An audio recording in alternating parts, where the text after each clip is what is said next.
welcome back to my show, Success Talks, and we're going to be discussing lots of techniques for all of you to benefit.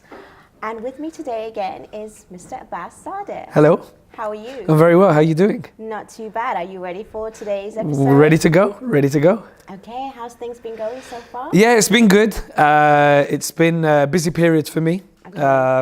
In the time of the year that we're at now with business, but everything's been good, going well. How about you? Very well. How's life been treating you? Very, very busy as well, as you can imagine. Lots of planning for filming and lots more ideas ahead. But as we know, we're going to be talking about these success techniques. Yes. And today, one of the first techniques, I don't know if you've come across it or you use it yourself, but it's called affirmations. Have you heard of anything like that? Never heard of it. Okay, well, basically it's like a saying that you sort of talk to yourself constantly, and you give yourself a particular quote or a statement about I'm ready, or I'm going to do something today, or basically it's kind of like to warm yourself up and gear yourself up for the rest of the day. Okay. And a lot of people use it to sort of pump themselves up. Say, for example, if they're going into public speaking and before they enter, or they're going into a meeting or for an interview, or they wake up every morning and they just like, today's going to be a good day. Or whatever they decide, that's an affirmation. It's a statement that they hold to themselves. And the idea is if you keep saying it, it will manifest. The problem is, same as positive thinking, right? in a way, but it's an actual quote that someone chooses for themselves so that they can constantly repeat it. And when you repeat this quote, an affirmation that is, then it becomes something that you live. So I'm going to be happy today, I'm going to be good today, or we're going to have a good day today, regardless of what happens. These are affirmations that people use in their daily lives, that they talk to themselves, and it sort of helps them. But I find that a lot of the times people complain that these affirmations don't work. So what I want to discuss is, if you are going to do something like this, you need to believe what you're saying. Don't just say it. And I think it's really, really important. So don't just talk the talk, walk the walk. Yeah. Have faith in what you're saying. A lot of the times we've got so much information, and we use the positive, ideas and the quotes or statements, and we have these affirmations, because as a coach, I sort of help my clients through their daily routine and change their habits and mindsets. So to have affirmations to bring out some sort of positive thought, like we discussed, last time, how to keep positive. Affirmations help you. It's a reminder. So when you have these quotes and these certain ways of speaking and certain reminders, it can kickstart the rest of your day. Okay, so how does somebody get up and put themselves in that frame of mind, or give themselves Interesting question. the push start to be able to do that for their day? Exactly. Well, that's the whole point, because like I said, I work with way in which people think. Okay. So sometimes you don't feel it. People are like, oh, I don't feel motivated, I don't feel driven. So an affirmation can remind you to get to that state, and it could drive you to get motivated. So sometimes, even though we have our thoughts first, but we don't have that thought, so we have a statement, an affirmation, that gives us that reminder, but we keep repeating the same thing over and over again, or we look in the mirror for like a couple of minutes and we talk to ourselves and pump ourselves up, and that can change your actual mindset, because then you start thinking it, believing it, and then afterwards it can actually happen, and it will actually change your mood, and it can change from the negative to the positive. So from the simple thing, if somebody gets up and they want to put themselves in a frame of mind to be able to either, whether it's look in the mirror, talking to themselves, or have a statement written out that they read out to themselves a few times, that should set somebody to go. Absolutely, it does work, because a lot of times we just wake up, we look at our phones, and then we're also thinking, oh my gosh, we're late, or we're rushing for the next meeting or the next person that we're going to see and what we're going to do, and we're rushing to get ready. Instead of that, we have these affirmations that set our minds that even though we're doing our daily routines, but it's on a positive note. Okay. Do you think that's something you could try? Or Definitely. I think it kind of ties in with everything that we spoke about in the previous episodes about talking to yourself and giving yourself positive thoughts. But this is really specific because it's very good to say, oh, let's be positive and let's, flip the script and have a positive outlook at things and having a perspective, and that's long term and that you need time. But when this affirmation, this statement that you've already written the night before, you've talked to your coach or you've basically read a book and you've come up with a statement and a quote that you like, that you feel that you can actually relate to. And if every morning you say that before you start your day, that can actually work. And is it something to be able to advise, obviously, the viewers that are watching, something that you would change regularly, or would it be the same statement that you'd go over and over? Okay. Sometimes if you achieved what you wanted, or you feel that it's worked now and you want to go into the next level and maybe change that statement to doing something a little bit more to develop and grow. So yeah, it's up to you. But again, a lot of the times it's adding an emotion and feeling which will make it exactly what you want. So when you have language and when you have thought, it really does all coincide with actions. So a lot of it does play a part. The way in which you think is the way in which you speak, is the way in which you're going to act, and the way in which you're going to behave, and that brings out your character and then the rest of the things that happen afterwards. Okay. So I think it really flows nicely, and sometimes it could be, your thought first or the language first, or vice versa, because like I'm saying, this affirmation is like when you get up without thinking, and even if your mind is thinking override, these affirmations can make it more clear to you. Okay, so let's just put a little spanner in the works. Because it's happened to me before. I don't, probably the viewers watching, it might have happened to them. You get to a stance where you try, let's say we were trying these techniques. We were trying this, we were trying positive thinking, we're trying talking to yourself. You go 3, 4, 5 days, 6 days, 7 days, a week, 2 weeks. And it doesn't seem to get you where you want to be. It doesn't seem to help you. You obviously, after a period of time, you just stop and you think, just nothing is working. Yeah. What am I doing wrong? Where am I going wrong? What do I change? What would be your advice to give to people? Well, firstly, I don't really give advice, but because we're on a show, in a coaching session, as you know, it's non-directive. Of course. And I question in order to figure out where you're coming from and where you want to go. So the techniques that I would use in what you've just said is the fact that you need to start believing what you're saying. And in that journey, there's a lot of things that probably you haven't noticed that has made positive changes, but you're just not realizing it. So when you sit with somebody and you open up that view and that lens, because when you're just in your own mind and you think that your day's gone normal, but when you say it out loud and you're speaking to somebody, I highlight, as you know, oh, well, actually, that's happened, this has happened. I know this is just, what we're just sort of saying now is not actually in a coaching session, but you get how it works. Yeah. And in that way, there's always growth and there's always learning. And in the end, it's not just about the outcome. It's about enjoying the journey and the experience. And that's what people don't understand. And that is a learning. And then also coming back and reflecting to the realization of, I was here, I got there. Because even though we can go through successes in life and we don't recognize it, and that can make us into a point. It's the journey, isn't it? Yeah, it's the journey. Absolutely right, because if you're talking about setting up a business, or if you're talking about getting from one destination to another, a very simple way to describe it, if you're going on holiday by yourself, you drive to the airport, you get in the airplane, you get to your destination, you're happy. But if you're going with friends, it's the journey, it's the laugh, the banter that you have across the way. It's that. So whatever it is you're doing, even with business, it's not getting to the end, it's how you get there. Experience. Absolutely. Yeah. So that's something to think about, is have these affirmations. But again, you've got to believe in what you're saying, and hopefully that will manifest into what you want. And if it doesn't, remember, life is not a blueprint. It will take you to the direction that you need to be. And the second technique we're going to talk about is the opposite sex tool.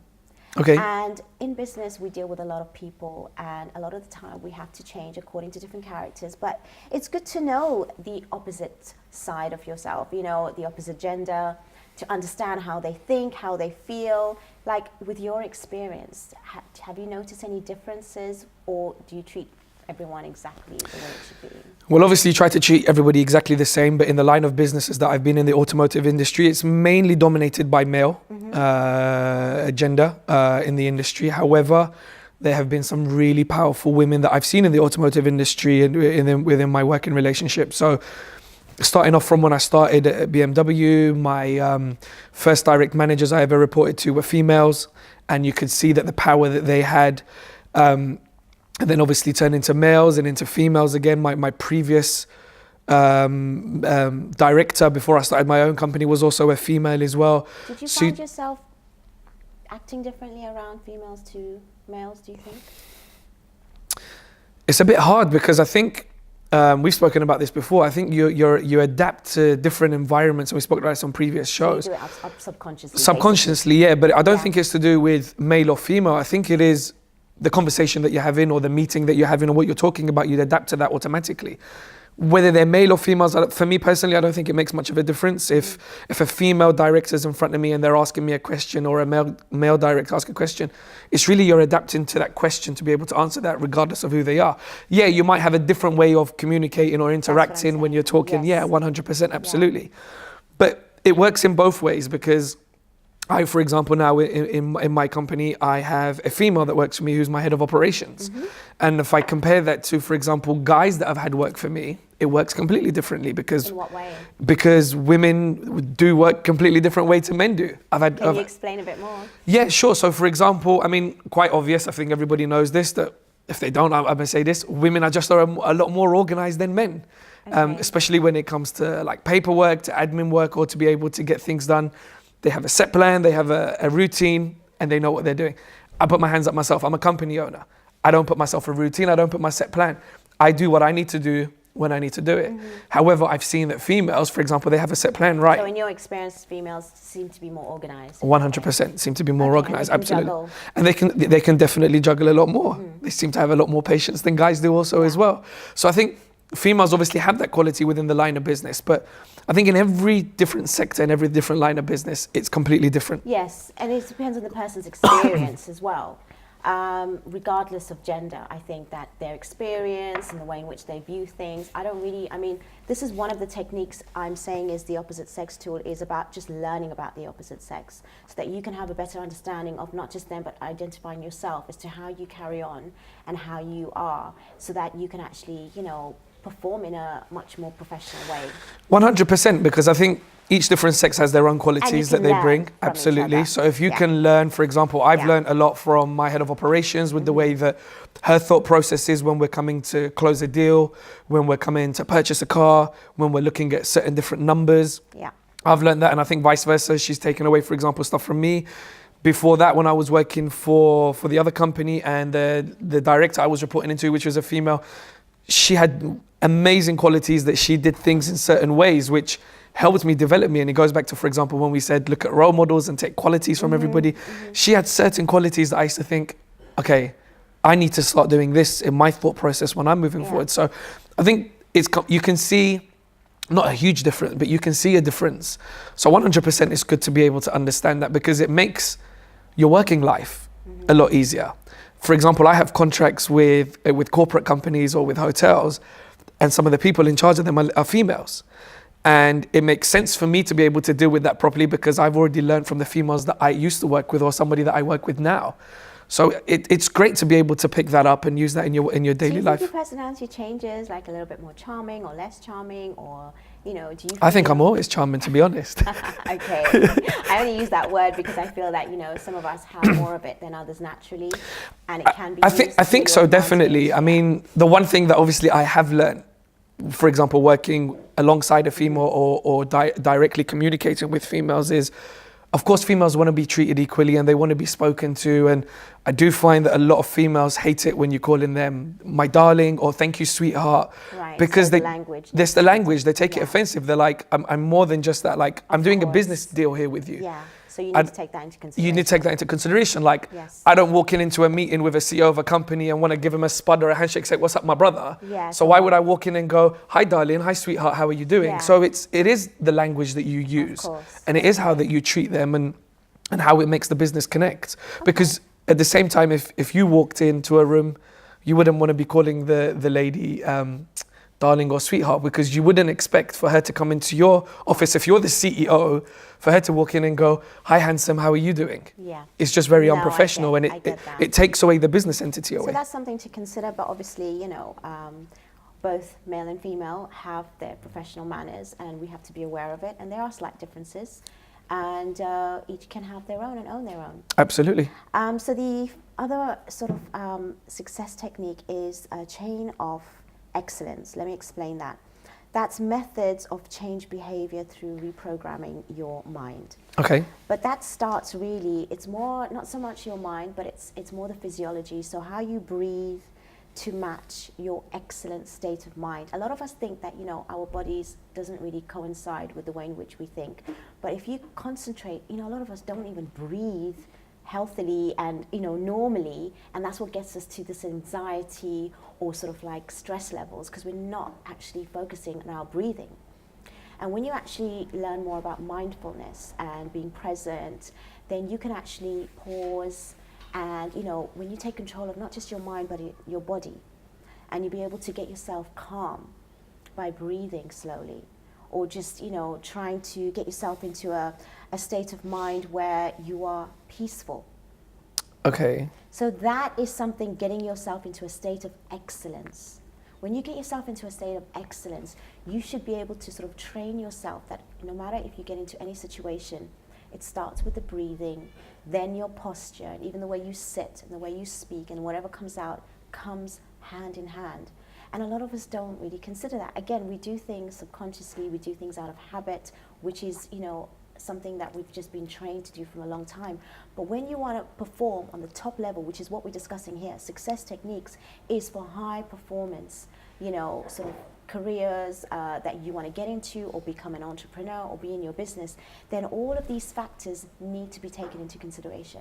So knowing your body really well, knowing how it responds, so that if you know before even something's going to happen, you recognize it within yourself because your heart's beating faster. And then you think, why am I feeling this way? And then you calm yourself, and actually the situation becomes calmer. Mm-hmm.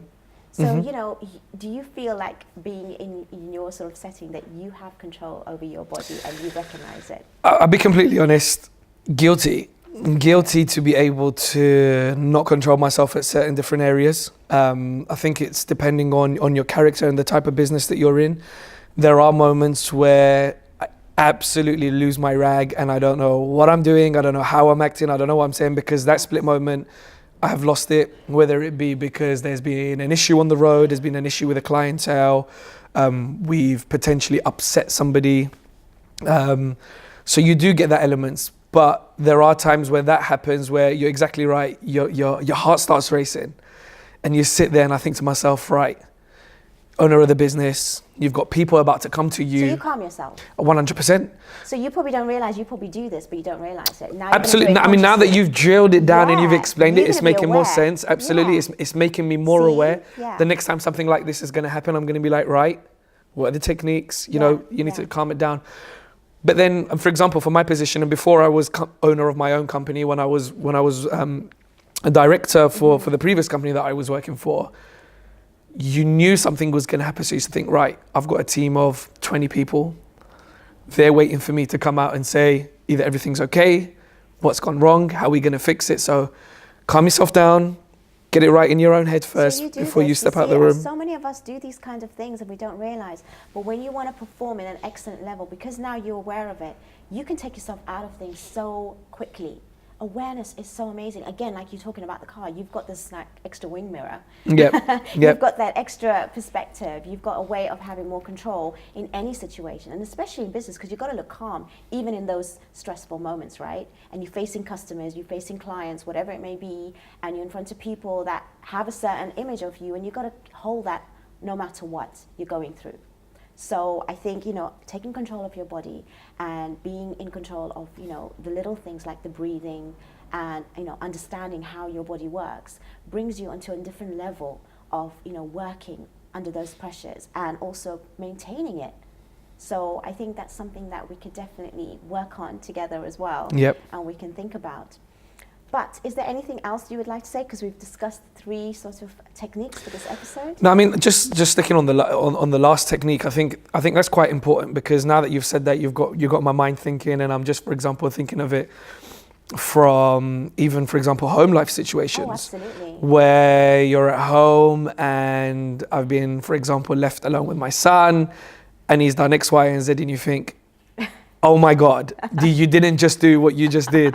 Don't want to say what it was, but and then you have to think about calming yourself down and dealing with the situation. But you also want to deal with it because that person who is your child looks up to you. Absolutely. And if you lose your rag, your response is going to be different from a business point of view. If you're addressing the team for something that has just gone wrong, if you're going to come out and you're going to be all fiery and you're stressed out, you're going to stress your team out. Whereas if something has gone wrong and you come out and you say, for example, to your team, look, this has happened, it's gone wrong. We know where we went wrong. We know how to fix it. We know how to calm it down.